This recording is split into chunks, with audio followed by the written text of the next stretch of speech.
On her wedding day, the dog that had accompanied her for years suddenly nuzzled her head to act coquettishly, a gesture her father used to do all the time. Only then did she realize that from the first day the dog came into her life, it felt as if her father had returned to her side. The dog always lay on her father's favorite chair and carried a sense of responsibility. Once, when their shop was flooded by rain, she and her mother were busy cleaning when the dog suddenly barked. Following its gaze, she saw the wires sparking. She quickly pulled her mother to leave, but the wires were about to fall into the water. They could only hold each other tightly, waiting for disaster. Strangely, nothing happened. Then came the sound of dishes falling in the kitchen.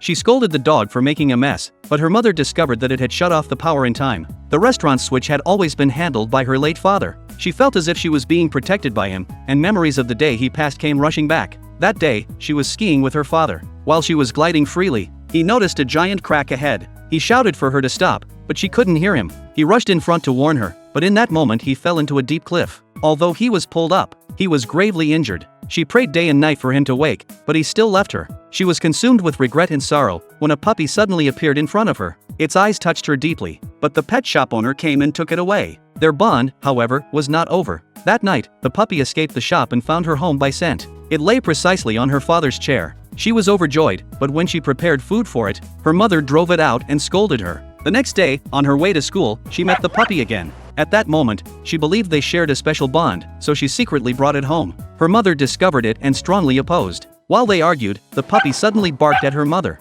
Frightened, her mother stepped back, and the ceiling fan fell right where she had stood. Realizing the puppy saved her, she no longer resisted keeping it. From then on, the dog stayed with her. It always sat in her father's chair, enjoyed watching soccer, and even shared her cola. Time passed, and the day of her wedding arrived. The dog showed her in its own way that her father had never truly left. When the ceremony began, the dog led her to the groom. After hearing the vows, it calmly stepped down the stage and sat in the seat that once belonged to her father.